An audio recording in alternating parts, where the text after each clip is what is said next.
wonder what your therapist is really thinking during your session? Like, while you're reliving childhood trauma, are they internally making a grocery list, wondering if that 9 a.m. client was secretly high? And if it was me, yes. Or, I don't know, silently screaming? Because here's the thing no one tells you about healing. Behind every, and how does that make you feel, is a human being who also has their own trauma, who hasn't peed in 6 hours, and who's about to fight United Healthcare over whether your PTSD counts as a billable condition. Today on Brutally Human Uncovered, we're pulling back the curtain on what it actually looks like to sit in a therapist chair. Not the glamorized version you see on Instagram where someone's got incense burning and their chakras are aligned. I'm talking about the real thing. Burnouts, boundaries, brutal emotional labor, and the moments that still somehow make it worth it. And I couldn't do this episode without someone who lives it every single day. She's a licensed psychologist, a trauma specialist, and easily one of the most grounded, brilliant, no BS voices in mental health. She's the therapist your therapist probably wishes they had. And that is Dr. Laura Ellick, and she's here with me today, and we're doing a day in the life of. So buckle up, because it's not all cozy couches and healing crystals. Sometimes it's just survival with a PhD. Dr. Ellick, thank you so much for joining me today. Hi, Kyle. It is so nice to be back here talking with you again. I say it every single time. I absolutely love when we get to sit down and do this kind of stuff. And since how you did an episode about me on your podcast, I figured it was only right to just ask you all the personal questions that nobody ever asks. Payback, baby. I love it. I know. But see, what I do is I send the questions to my interview people before they actually come on, so they know what they're asking or what they're going to be asked. Dr. Ellick, no, it was like a therapy session, but it was nice. So nice. So before the first client even walks in or logs on, whichever, because you do both, right? You do both. I do both, yeah. So before that ever happens, what does your morning actually look like? So what's the first thing you do when you wake up? First thing I do is I try to get grounded. Like everybody says to visualize when you wake up in the morning what you want your day to look like. I gotta be honest with you. Sometimes I don't even want to think about what my day is going to be like. I get a little movement in. I do some sit-ups, just get my blood flowing, and then it's coffee first. And I have a whole morning routine where I watch content on YouTube. A lot of times it's podcasters because I'm trying to learn from other podcasters. Sometimes it's hot topics in mental health that I want to learn about. That's how I get my day started, just get it rolling. Then I do a workout, and then I am absolutely ready to go for the first client. Outstanding. So when you know you've got a heavy client day ahead, do you mentally prep for it, or do you just roll with it hour by hour? It depends. I've gotten used to putting in very long days. I know that I can do it. I know that I have the bandwidth for it. But, in your introduction, you said something really funny about like going 6 hours without peeing. And like a lot of times I'll look at my calendar and I'll be like, oh my God, I didn't put in any time to eat today. And so what I'm actually trying to figure out is, okay, how am I going to get basic biological needs met? Right. And make sure everyone is taken care of and I'm not late for sessions. I am terrible at that planning part. That's my biggest challenge. Right. And it has nothing to do with being a psychologist. But when I was when I was a DJ and I DJ'd in clubs and places like that, I often forgot, it would be like 4 hours into the night. And I was like, I haven't went to use the bathroom one time. Right. And, and that's, whether it's being a psychologist, being a DJ, or just doing anything, you have to remember that taking care of yourself is also a part of the job, because if you don't take care of yourself, you can't do the job. You're ultimately 100%. failing the people that, you're paid to take care of. So I understand that completely. So, what's the hardest part about getting yourself in the right headspace? I think it's pretty easy to get myself in the right headspace, but I also know in the course of a day, I anticipate what sessions I know are going to be pretty difficult. Just based on either what we talked about before or what I know is going to be coming up. And I'm kind of already marinating ideas, like when I'm working out in the morning, when I'm going for a walk. That's a lot of my time where I'm thinking, how am I going to approach this? What could potentially come up? How am I going to manage a crisis, X, Y, and Z? So I kind of have already played through the day a little bit. Obviously, things get thrown at you that you never know, but I already have some ideas in my head of what I think the direction of my sessions are going to go in with people. So, building on that, is there ever a moment in the morning where you wonder, can I actually hold space for this many people today? Absolutely. Absolutely. There are some people who I have or some families. Families can be very challenging. And so it's the family work where I think about it and I'm like, okay, do I have the bandwidth or how am I going to get the bandwidth to manage 3 or 4 people who I know are going to be arguing? And what's my strategy to make sure they all get emotionally contained so that we can actually get some work done? Like, where's my boundary going to be? So those are the sessions where I'm really anticipating this is going to be a tough one. So I want to try as best as I can to work the rest of the schedule around the tough one. So if I know I have a couple of those really tough sessions during the day, I'm going to try not to work later in the day because I know I'm just going to be out of energy. Right. Yeah, I completely understand. So, do you believe that therapists should have a specific pre-session ritual, or is that just a wellness influencer myth? I mean, I think it's really individual. I think I personally happen to just like routine. So I fall into a routine and a ritual. I feel less grounded if I haven't done my prep work. If I haven't sat and had coffee and relaxed in the morning and have prepped myself for the day, I look at my calendar. I kind of see what's going on. That to me gets me settled for the day, but everybody has their own way of doing things. So I can't say it's right for everyone, but it really helps me. Right. Right. So, what's the weirdest or most unexpected thing that's actually helped you start your day grounded? I'm talking like random, like screaming into a pillow, baking muffins at 4 a.m., talking to your plants, whatever, stuff like that. Ooh, that's a really good one. I like singing. So a lot of times if I'm getting ready for the day and I really need to get pumped up, I'm I'm looking in the mirror. I have a mirror in my living room because I'm doing some PT on my arm because I just had surgery and I want to look at form.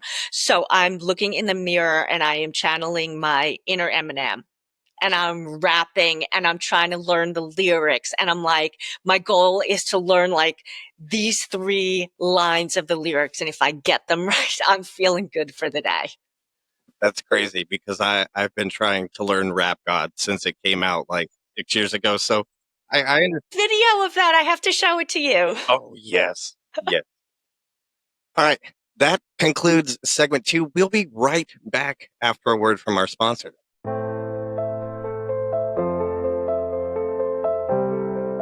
All right. So it's go time.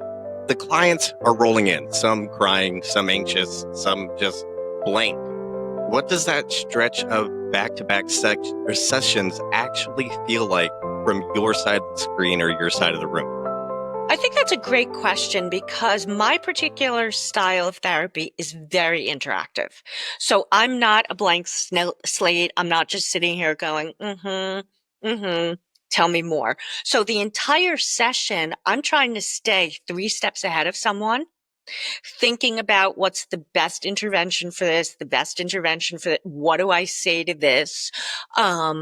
So I know going into the day, like my bandwidth, I know what I can handle and what I can't handle, but that's the biggest challenge for me is figuring out what everyone is going to need, and how I can stay ahead of it. Really understandable. So, how many clients do you usually see in a day, and what does that feel like emotionally? On an average day, I would have to say I'm close to 6, maybe 7 on my heaviest day right now. But I've had days where I've done 10, or I've traveled between places and I've done 2 groups here, seen 3 individuals, then went to this place, did a group, 3 individuals. It varies. Depending on the type of person that I'm working with, I can come out at the end of the day feeling amazing, or I can feel drained. Which brings us to our next question: is there ever emotional whiplash from from your clients? Absolutely. Absolutely. And I don't mean that in a disrespectful way, because that's what I signed up for with this job, right? I know that people are going to come in. I know sometimes, especially with parents and families, I'm viewed as the enemy, right? I know that people oftentimes want things from me that I cannot give and that I won't give. Um, and so it's being prepared for that and still staying grounded and knowing that you're doing the right thing, even at the end of the day. It's like I just had 4 parents yell at me, Right. and Yeah. it's like I'm part of the sure that's job. got to be a lot too. Yeah. So, during your heavy sessions, what is your internal dialogue like? Are you zoned out, already thinking about how to reground after? Well, what's that like? I go into what I call zone. I go into the zone where I am so focused that if something happened behind me, I wouldn't even notice.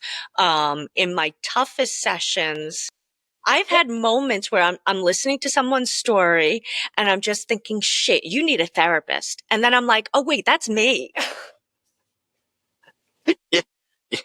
Yeah. And I'm like, yeah, I got to figure out what I'm going to do with this because this is a lot and I have to figure out where exactly is the best place to start. Oh, So yeah. it's very strategic. So, how do you reset between sessions? Like, you've got what, 5, 10 minutes? How do you If that, actually? a lot of times I'm back to back. So, we talked a little bit about it. Like, how do you take a minute to breathe?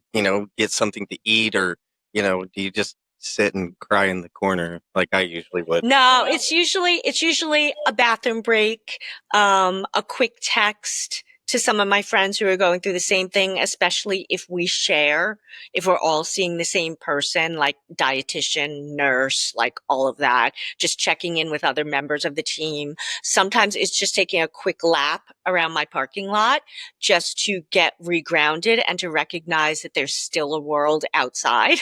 And sometimes it's just like going on TikTok for a minute and just like watching a funny video.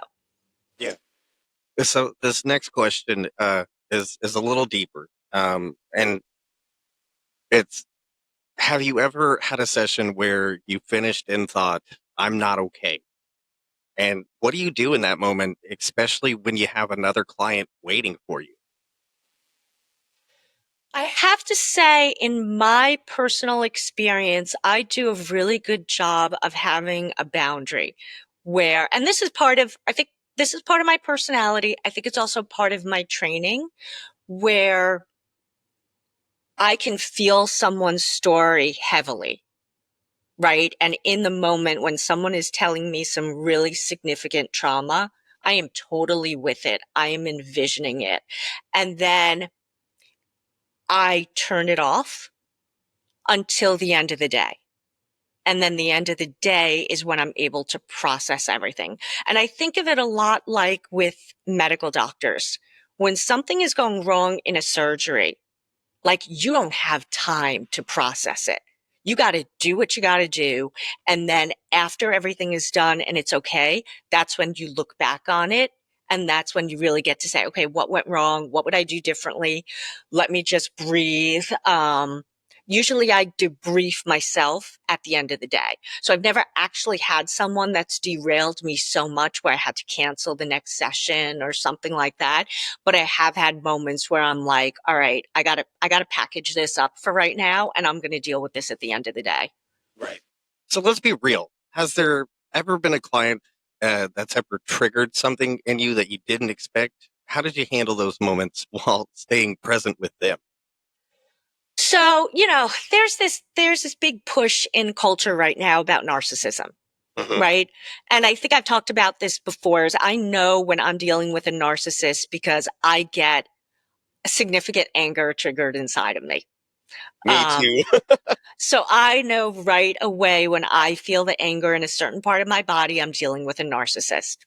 And so the challenge for me is really to not take it personally, remain professional, and not really want to not say what's really going on in my mind. That's a challenge. I mean, I can do it, obviously, but I have those thoughts going through my head like, you are really acting like an asshole right now. And I'm wondering if you're really trying to piss me off because you're doing a great job of it. Yeah. Yeah. See, that's where I would fail at being in your shoes because I have a very low tolerance for stuff like that or just, stuff that is, why are you doing it? That type of stuff. Uh, and I speak my mind and I can't not. And I feel like Yes. if I had a client like that in your position, I'd be like, listen, dude, you're fucking killing me right now. Chill. And listen, this is where the 20 plus years of experience come in because I might have had a harder time when I was first in training being able to contain myself. You just kind of like go into a mode of your training where it's like, okay, I know what this feeling is. I know what's me and what's not me. I'm going to recognize it and I'm going to temper my anger and I'm still going to do the work and still challenge that behavior, but in an appropriate way. Am I 100% successful? I don't think so because I think sometimes I think my tone can give me away. Um, but but that's okay too, because that gives us the opportunity to explore the relationship, which is a lot of what I like to do. Right. Like, do you think I might be angry at you based on what you just said? And and why would I be angry at you? And that's a lot of turning it back to them for self reflection, which I don't see. I mean, I've seen a lot of therapists in my life. Let's just be honest with you. I've seen a lot, and there are some that will just sit back and and how did that make you feel in the moment? And just real deadpan. And um, I've had one or two therapists that will actually, that have actually helped me to turn the reflection back in on myself and be like, oh, yeah, I was the asshole. That, Yeah. Right. Right, because I tell people what happens in the therapy room is just a small example of what happens in real life. So you want to be able to work on that as much as possible. right. So do you ever leave a day feeling like nothing you said mattered? Like you Yes, poured yourself out and absolutely. just it didn't land? Absolutely. Absolutely. Some of the two most difficult populations that I work with, eating disorders and addiction, there's a lot of denial. There's a lot of downplaying. The voices in the head about the craving or wanting, to engage in restriction or whatever the behavior is, it's so strong that sometimes I just want to bang my own head against the wall because I'm like, everyone around you can see the denial. And you're just like, nope, there's no problem here. That's frustrating. And those are the days where I feel like I've poured myself into someone. And then at the very end of the session, they're like, well, I don't know why we're talking about this because I don't have a problem. And I'm just like, oh my gosh. See, then I would be like, you know what? Get out. Just go. I'm done. Mm, So right. Where I'm just like, I think there's more than that we need to talk about. yeah, yeah. Obviously, you need Hmm. to come back. Hmm. So I have a question that wasn't in the questions. Have you ever seen the show Shrinking? I did. I have seen it. For one, the comedic value in it is alone in itself is perfect. You got a star-studded cast. But Hmm. what I want to know is, regardless of all the crazy antics of Jason Segel, how accurate is the the healing and the going through the processes that they go through on that show. That's what I want to know. I've always wanted to ask somebody that. For the therapist or for their patients, because it's both, right? My patients have healed me too. Right. Like I've learned so much by working with the people who I work with.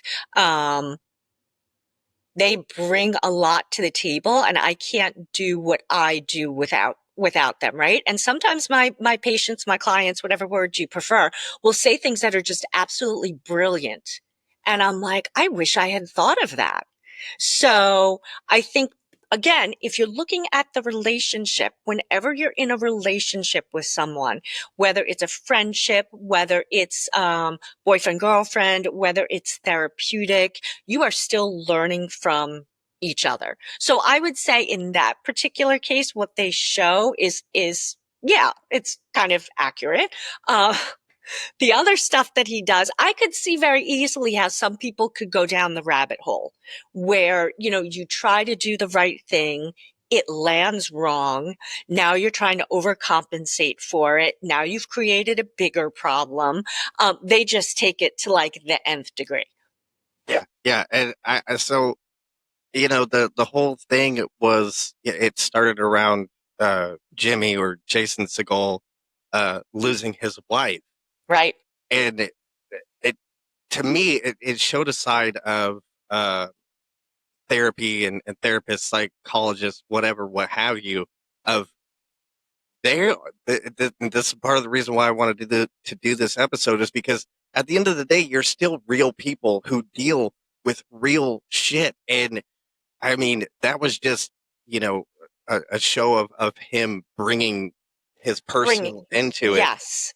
The problem is that given the state that he's in, and of course they're showing an extreme, right? He should not be treating any patients in that state, right? He just should not. Like if you're that impaired, that's a no-go. Yeah, yeah. But I mean, overall, damn near every single episode has made me emotional, made me tear up, because it Yeah. also it brings up a lot of, I was in the same boat, or I had to deal with the same things, and just to have it's almost like therapy. I'm not gonna say it is. People still go to therapy, okay? Just don't use shrinking as don't. But yeah, that's anyway. Yeah, but you can be a great family therapist and your kid could still hate you. Yeah, and that's how it was in that, Yep. in that show. Yep, with his daughter and yeah. Yeah. So after the emotional gauntlet of back-to-back sessions, you don't just get to clock out and vibe. There's a whole second shift of invisible work. So let's talk about what happens behind the scenes, because I don't think people realize how much your job is administrative, emotional, and just straight up unfair. So Like that. I like that you said that. Nobody recognizes that piece. And actually it's interesting. I've gotten to a point, and other therapists do not do this. I do this because I've had to, is I do my notes during the session. So whether I'm typing during the session or writing the notes, I will write my chart note during the session. Otherwise, it will never get done. And the biggest problem that we as therapists have is the documentation. There is a lot that's required. We want to be obviously ethical. We want to make sure that we're dotting our I's and crossing our T's. But there's also, if you take insurance, there's fighting with the insurance company to get paid. They say there's a check in the mail that you never receive, and hey, you have to pay your rent too. Like people forget that all of that stuff, and a lot of people who are insurance dependent, no disrespect to them at all, but they feel like, here's my $10 copay. That should be enough. right, Right. and they And have they no idea that you're waiting months for the months. payment from their insurance, if the insurance company is even going to If the try and insurance, do it at all. right. Or the insurance company may say, hey, you've done 5 sessions. We want a review. And that's why I dropped off insurance a long time ago. Insurance was telling me how to treat my patients. And that to me was unacceptable. They are not clinically trained, right? How can they tell me that someone who has childhood trauma or an eating disorder for 20 years should be cured in 20 sessions? Yeah, and I It's mean, absurd. honestly, in my opinion, therapy is forever. Uh, there, we deal with too much shit in our day-to-day lives to not have a therapist or at least go to therapy. It doesn't have to be every week or every other week, but you should still see a therapist every now and then, occasionally. You know, you can't just depend on your friends to unpack all of your trauma every time it happens. That's I've been in and out of therapy since I was 18. Um, and I found it super helpful for me. First of all, if you're training as a therapist, you're supposed to be in therapy, right? It's very helpful for you to figure out what your stuff is so that, for example, if you're sitting with a narcissist and you're feeling that anger, you now know that this is how I respond to narcissists. So it's really important to recognize what's me, what's not me. Right. And to also know who are the patients that you really can't treat because they would trigger too much in you. So those are the people who you would refer out. But people don't understand when we do phone calls to insurance companies or I'm doing an initial phone call to you, insurance will not pay for those things. Right? They don't pay for phone calls. They don't pay for if I have a call here or a call there, or I consult with a school. And that's why I broke that mold and went out on my own because we deserve to be compensated for the work that we actually do. And the work that we do is not just in the session. No one is ever going to compensate me for the amount of time I spent thinking about someone. That's on me. right. But if I make phone calls or I'm talking to a teacher or I'm talking to another medical doctor, those things we should be compensated for. Well, yeah, it's all a part of that person's healing process, you know? Right. And yeah, well, I said United Healthcare at the beginning, and they can go fuck themselves. This is my podcast, not And doctor. and every single insurance company has their own thing, right? There's some that are better than others, but that's relative too. I don't believe that someone who, and I have over 20 years of experience, and I don't know what insurance is really paying right now because I don't take insurance, but for over 20 years of experience for an insurance company to pay me $65, or let's be generous and say $100. Okay. You are getting from me the best that I have to give plus 20 years of experience. There is no surgeon out there. There is no other kind of doctor out there, plastic surgeon, whatever, who would accept $100. Why should we? Especially when if your mental health isn't good, you're not functioning in this world. Well, you carry the title of doctor, which means you went to school for that long to be able to have that at the front of your name, PhD, uh, Mhm. MD, whatever it may be. So the fact that there is a payment disparity, so to speak, or not even so to speak, we'll just use that It is. terminology. It This is is. how it doesn't make sense. That's We come out with as much, if not more, student loans than MDs do. It took me 7 years, 8 years to finish my PhD, right? But when we go into jobs, I said this on my own podcast, my first job, I got paid $8 a session. When a doctor goes out after their 8 years of training, do you think they're getting paid $8 for a session or for a surgery? It makes no sense to me. And that's how little we value mental health in this country. That's the and, problem. and I was going to say not only that, but you're also some of the least wanting to, or like people want to see you least. You know, Mhm. there's not a psychology. Well, there might be. I don't know. Don't quote me, but I'm going to say Mhm. this to say it. there's not a clinical psychologist on staff at an ER that is getting a referral every 5-10 minutes like a surgeon is, or Right. ear, nose, and throat doctor, or what have you. But the fact of the matter is, we need psychologists, therapists, and people in the mental health field more than we need new doctors, new surgeons. We have plenty of those. Indiana University in my home state puts out a whole class of them every 8 years. I mean, But the here's the interesting thing, Kyle. A lot of doctors are not going into primary care anymore for this very reason. Primary care doesn't pay. right. Right? And they, again, like psychologists or like other people, they have to see a certain quota of patients back to back to back. That's why when you see your primary care doctor, you're getting 7 minutes. Yeah. Right? If you get 7 minutes, you're lucky. And if you have an additional question, forget it. You're done. So, the Most of the entire time, you're not even system is seeing your broken. doctor. You're seeing what is it? PA maybe, or Yeah, physician's assistant, or a R APRN, ANRP or ARNP. Yeah, nurse whatever practitioner. those Yeah. initials are. And listen, some of them are great clinicians. The guy who stitched up my arm, I believe, is a PA, and he did a phenomenal job. So I have nothing against them. I'm all about just let's keep the pay comparable.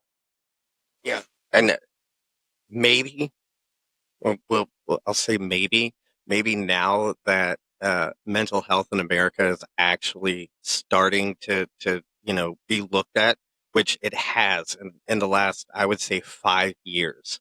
There have been groups of not just clinicians, but people like me who have stepped up and said, "Hey, listen, we have to do something. This is a crisis in America because we have spent so little time investing in mental health. Hmm. You know, now it's a crisis that is out of control. It's more of an epidemic than it is anything else. And I think that the people are now starting to see that. Hopefully, that pay increase or that pay gap can go in with the changes. But hell, we know how that works. It's not gonna. For people to even value it as like, listen, I'm going to go out of network because I want the right person for me or for my child or for my husband and me. I want the right person, not the cheapest person. Yeah, and that right person is somebody that their or insurance company said that they should see. They don't even know the person that they're going to see. No, they just look at the insurance company just looks at a list and is like, okay, this person says they treat this, and this, but they don't really vet them to see if they actually have experience in those areas. And that to me is dangerous. And I'm sure insurance companies also look at, oh, well, hey, they accept the lowest payment that we can give them. This is our preferred person for you to go see. Right. So, yeah. So I'm very passionate about this topic. So I'm very passionate about people who take advantage of other people. Mm-hmm. So true. what do boundaries look like for you between sessions after hours with clients who want more than what the space is meant to hold?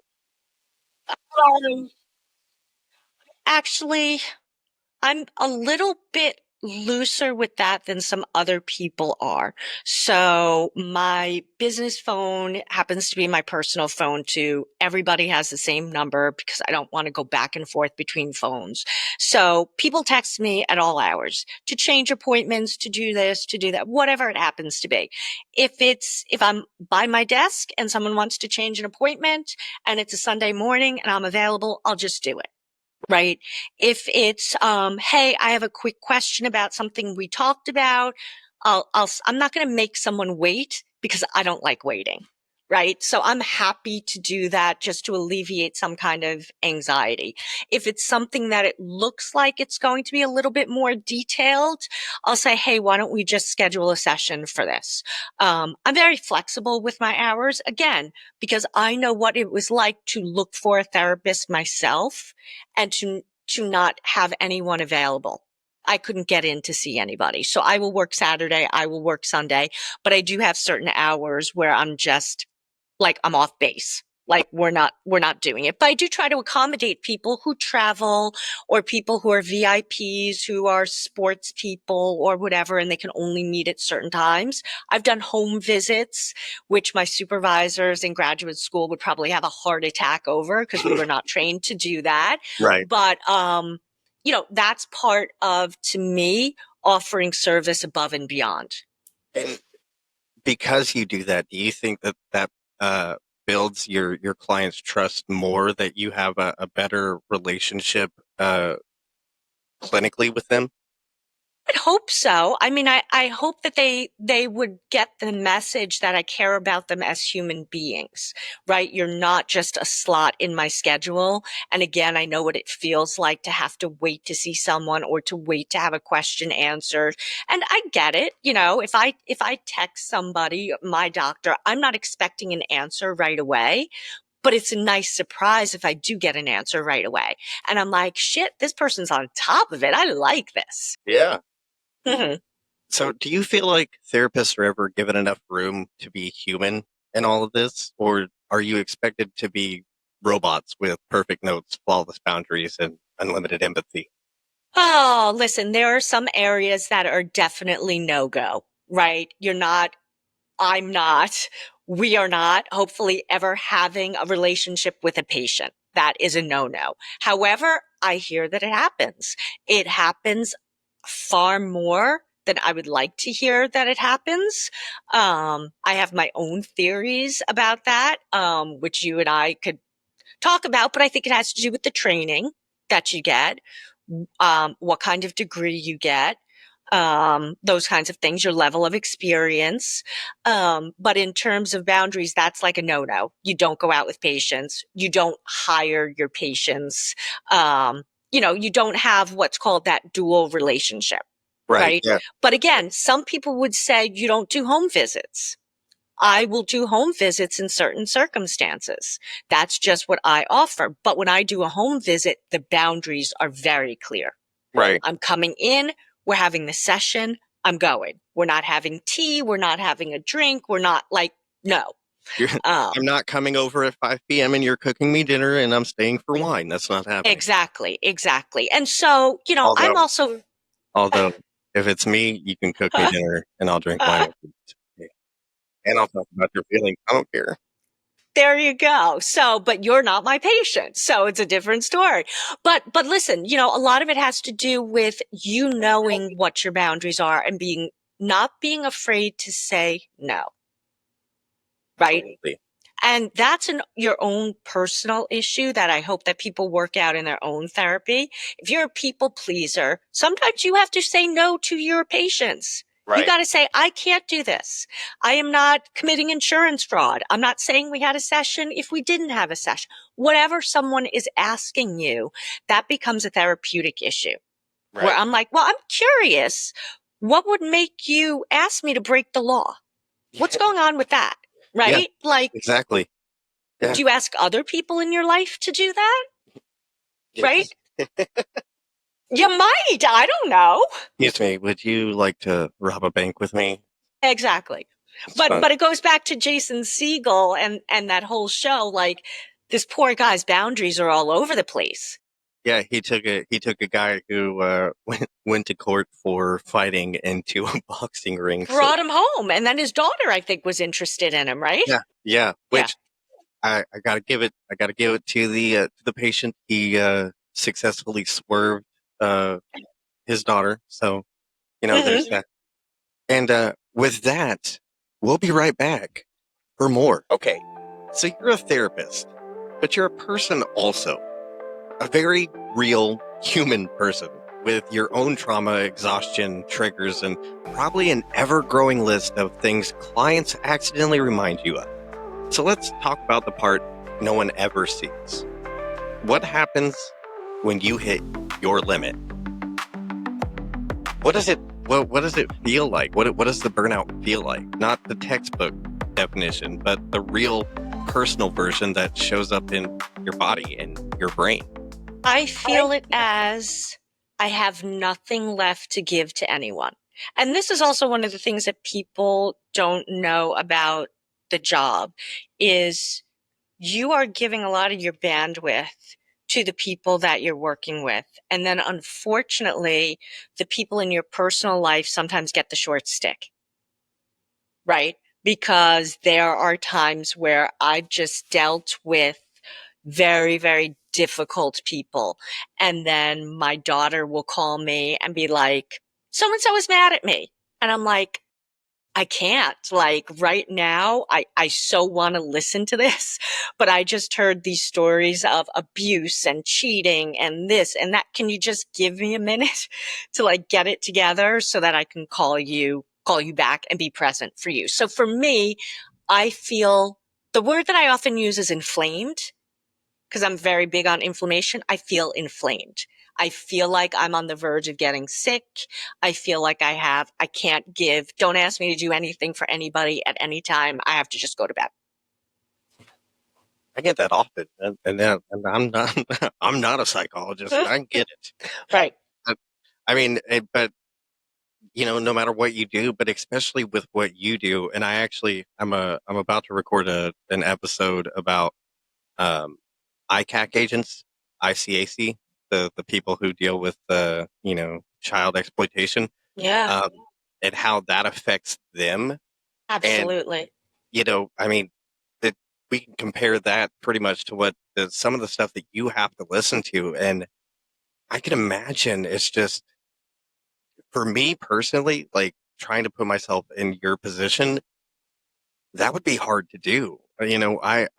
I get very emotional when I hear stories of abuse or trauma, and in some of those stories, I get upset. And I'm very I show my emotions, so I couldn't even pretend to say that I could sit there and do what you do for 8, 10 hours a day. That's crazy.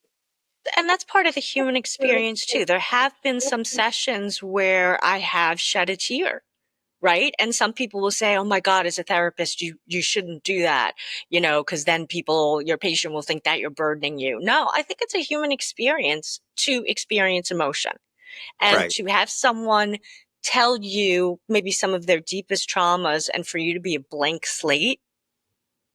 It doesn't resonate with me.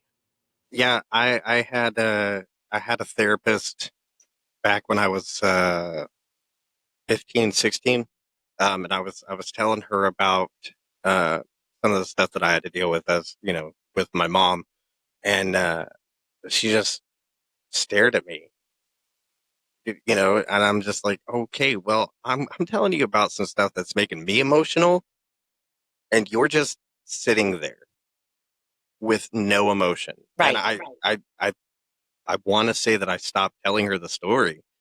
I just, I found a quote unquote good place to stop it that, that wouldn't make me any more emotional, Yeah. and that I could stop because it's uncomfortable. It Mhm. is so uncomfortable.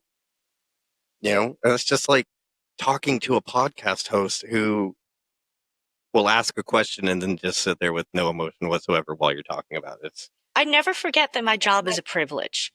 It's a privilege to have people come in, open up, and tell some things that they've never told anyone before. Right. Yeah. I mean, that's a good way to put it, because it's a privilege when I actually open up to people, and even just to talk about my schizophrenia, which I do that openly, but to actually sit down and have a conversation with like the episode that I'm going through, to have a one-on-one with somebody, that's a privilege. You know, my personal space and my past trauma uh, isn't just for anybody. Granted, I talk a lot about it on a lot of my episodes, but it also helps other people heal. I want people to know that, hey, I've been there, I've done that, I've lived through it. But at the same time, you're getting an outer shell, so to speak. You know, um, when me and you like will text back and forth, that's a privilege. But No, I completely understand. I just went off on a completely random rant. But yeah, no, I get it. I get it. So, have you ever had a moment where you thought, I can't do this anymore? Yes, What did you, absolutely. what pulled you out of it? I started podcasting. See, that's not what people should start doing. You don't need more podcasts. um, yeah, but I think the thing was for me is there were parts of my personality, my creativity, other parts of me that often aren't expressed through my job. And as I've gotten older, I recognize that I need to have all of those things touched to feel like a whole human being, if that makes sense. And so it's branching out into other areas that you can help people without the one-to-one, which can contribute to burnout. Or it's just for me recognizing, all right, I got to take this weekend off. It's hard for me to do, but I actually just can't see anybody this weekend and I have to have like a free weekend. I mean, I rarely take vacation. I rarely take off time. So for me to do that, I have to have those mini resets. Right. So, what does your support system look like? Get other therapists, friends? Do you actually have Definitely. people? Do you actually have people check in on you after a hard day? Yeah. So at one of the places where I work, we have a team approach. So there's a whole bunch of us that work together. We may share several of the same clients. So we're checking in and being like, okay, was that a tough session? How did that go? How should we manage this? I think collaboration is super important. I have some friends who are in the field. So, we can share our toughest clients, but also I can ask them a question like, hey, I had this situation come up. What would you do? Because this is what I did. Can you think of something else? And I think that feedback is really valuable too. So, how hard is it to admit when you're not okay? Do you feel the pressure to always be regulated because of your job title, or do you find it easy? No, I mean, for me, it's pretty easy, but I've always been, Right. that's just like something that I'm good at, right? I'm able to regulate enough so that at the end of the day, when I'm ready to chill out, I can chill out. But if I have someone who really pisses me off or I'm really upset about something, I am definitely on the phone right away being like, I can't tell you what this person just said to me and blah, blah, blah, blah, blah. Can you Right. believe that they would say that? And how should I handle it? So there's always someone who I could go to if someone really hits me, or I'll say, look, this person finally came out and told me about this big trauma and I had no idea. Like where should I go with this? Right. So, what's your version of self care when things go sideways? I usually chill out with TikTok. There's nothing wrong with that. That people people will I say love it. Listen, people give TikTok a bad name. I that's love it. I that's have only no shame in because liking it. that's only because TikTok's not owned by America, Laura. Jesus. I will go on TikTok. I will go on TikTok. Everybody knows, by the way, I've had a rule since I can't tell you how long. I have an 8:30 rule. Like 8:30 on a little bit earlier if I've had a rough day is my quiet time. Right. So like that's the time where I'm disconnecting. I will be on my phone. You may be able to reach me by text. I'm not talking to anybody on the phone after 8:30, right? I can text. I have the bandwidth for that, but that's my time. I'm shopping on Ulta. I'm looking at Sephora. I'm on TikTok. I am just doing, I might be reading, but nothing serious. It's all brain candy. Right. I don't blame you. And that's Going my back way to of what regrouping. going back to what you said about talking on the phone, I absolutely hate it. I don't know why. I'm not a phone person. I never I'm not. was. I'm not. I I'm a don't visual like. person. So like you miss the visual cues when you're on the phone with someone. So if you need that visual, the phone can be very, very difficult. I never know, is someone like not speaking because they're waiting for me to speak, or are they collecting their thoughts? So I would rather just text. Right. Yeah. But absolutely. And most of the time, it's been my experience. The people that want to talk on the phone with me are just. I'm like, you could have texted me that in 30 seconds. Hmm. You didn't need to call me for 5 minutes to Hmm. let me know that you were having dinner on Sunday. That's a short message. The only people, my kids can call me. I don't care. I will always hear my kids. Because look, this is going to go out. I'm never going to get a phone call from anyone ever again. But it's after 8:30, people, after 8:30 at night. People are going to be like, that Dr. Laura Ellick, she fucking hates phone calls. Why are we listening to this guy's podcast again? I have no idea, but I'm glad you're here. Thank you. So, what would you say to other therapists out there who are quietly falling apart but feel like they have to keep it together for everyone else? Number one, find your own therapist. The best thing that you could do is to get your own help. Number two, try to get that work-life balance, even though we know that that's sort of like a myth that you can have work-life balance, but take a day off if you need to take a day off. Do those things on the weekend that really help you feel grounded. If you can take a vacation, even if it's a staycation, do it because you got to play the long game. That's going to be my question for any future therapist. Do you have your own therapist? Hmm. No? All right. Well, it's good speaking to you. See you next time. If someone doesn't believe in therapy for themselves, why are they doing this job? Ah, You know, that's a good question. Other therapists who don't have therapists, answer it. I'd love to All right. hear because I know it happens. Yeah, absolutely. You have Mhm. you have a therapist who is too afraid to go to therapy because it's taboo, but yet you're doing the same. Yeah, okay. All right. Sure. And how does that make you feel? Exactly. So Hmm. you carry people's darkest moments, right? You fight a broken system, you hold space, even when you're falling apart. So why do you still do it? What makes you stay? Two reasons. I truly believe in the resiliency of humans. I do believe that we can overcome way more than we ever believe that we can. And two, I think people are really funny. And like I get enjoyment out of our sessions as well. Some sessions are humorous. People say funny things. The way that they look at the world we can really crack up. Like therapy isn't all gloom and doom, right? Right. And I learned so much from other people. And it's fulfilling for me at the end of the day to have someone thank me for like, I couldn't have gone through this without you. So those are my reasons why I'm still in it. That would make me cry. Honestly, like I It mean, does.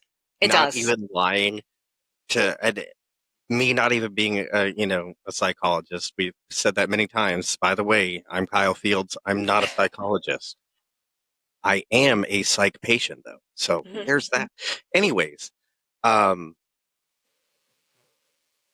oh yeah, I remember what I was gonna say now. Um Even like I've helped people get through stuff and seeing them come out the other side is fulfilling, but the one thing that always gets me is thank you. I couldn't have gotten through this without you. I couldn't have done this without you. It's the small things that thank you, which I mean is part of the reason why you stay showing up, but it's a part of the reason why I continue to help people. You know, maybe I should become a psych. No, it's too late. Never mind. So what's one moment, recent or distant, that reminded you why this work matters? Well, I mean, I think here's the thing. One of the things I really want people to know because they think my therapist doesn't remember me, I'm gone, whatever. I think about people who I've seen years ago. And they'll Right. pop in my head, or I'll see them on social media, and I'll be like, I wonder what they're doing now. Like, I think about people, you make those connections. I'm a human being. But I had someone recently who reached out to me. Maybe I saw her maybe 6 years ago, and she gave me an update. and was like, I just want to thank you because this is how I am right now. And I've changed, and everybody told me how much I've changed, and this is what I've been doing. And that to me was like, bingo. That's why I do it. And that's amazing. That is absolutely amazing. It's not, I was going to say selfish. That's not the word I was looking for. Self-fulfilling. It is. And In a people way. say, oh, you shouldn't get gratification out. Why not? If a doctor helps does a surgery on someone and the person can walk again, right? That person is incredibly grateful to their doctor. I don't think there's Exactly. anything ego about wanting to know how it turned out for people. Did I Exactly. help? Did it work? Yeah, well, because there's some people that walk into your office and will be there for 6 months to a year and then nothing. Mhm. Whether they decide that they don't need it or they move away or whatever, what have you, there is no, for the most part, I would assume, no real closure for people that you've gotten close to during your session. No, and we, because of ethics and things like that, we can't ask for testimonials like other people can. Like, we can't ask people, hey, can you leave me a review on my website? Leave a So, like, review on Google. yeah, so I oftentimes have no idea what has gone on. Right. Yeah. And so, I mean, being able to have that update, three, Feels 4 good. years later, oh, absolutely. I can imagine. Hmm. What's something about your clients that gives you hope, even after everything you've seen or heard? Um, the people who keep showing up, even when life keeps beating them down. Right. Right? Those are the people, who are resilient and who want to do the work. And those are the people who I tell them every single day, you are going to do just fine because you keep moving on. Right.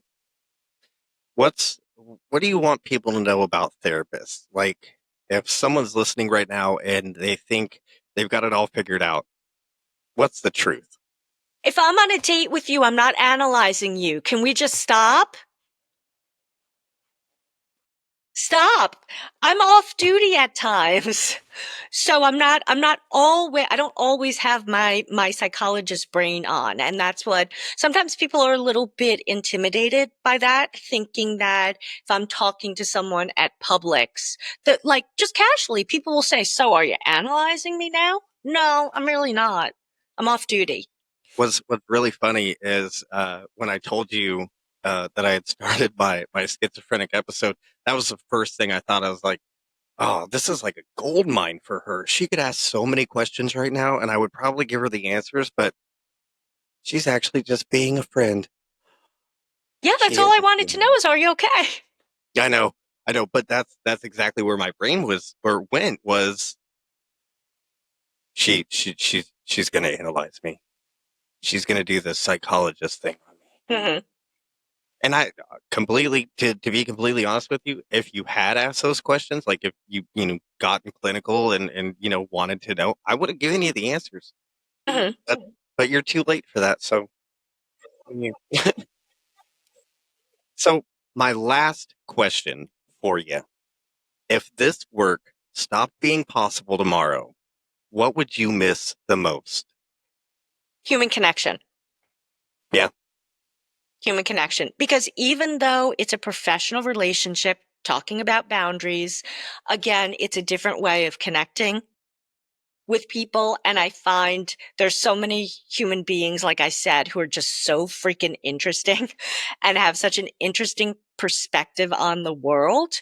Um, it's very rewarding work. It really is. It's tough work, not gonna lie, but it's rewarding and it gives me hope that that human existence will continue because there are still good people in the world. absolutely. I completely agree with you. And you also know that if this work stopped tomorrow, there would probably be a bunch of dudes who were like, well, you're not my therapist anymore, so maybe we can go out Maybe for a we can drink. date. Hmm. Sorry, Right. still not possible, guys. there's, even though therapy doesn't exist anymore, there's still doctor-patient, boundaries. Sorry, guys. Right. So before we wrap up, Dr. Ellick, I want to make sure that folks know how they can support you, connect with your work, or just follow along with the incredible things that you're doing. So tell the beautiful people out there watching or listening how they can find you. Okay, all you beautiful people, you can reach out to me for questions, comments, 516-635-6186. Also, you can follow me on my own podcast on Apple, which is From Mayhem to Mindset with Dr. Laura, and that's on Apple and Spotify. Go to Apple and leave a rating, please. And all of the content is on my YouTube channel, which is at Laura Ellick. So follow along because I like the interaction with everybody too. I like to see what they learn from the videos. I'm all over social media. Look me up, TikTok, Instagram, wherever, you'll find me. Outstanding. And you'll find this episode on my YouTube account at Brutally Human Uncovered. So every therapist is a human being carrying both their own stories and yours. The best ones never pretend otherwise. Dr. Laura Ellick shows up, not because it's easy, not because she has to, but because she believes that healing is still possible, even when it's messy, even when it's slow, even when the system makes it harder than it needs to be. Dr. Laura Ellick, thank you so much for being here and being real with us today. I am so glad that you came. Until next time, do you, but do it with love and affection. This is Uncovered. I'm Kyle. Good night.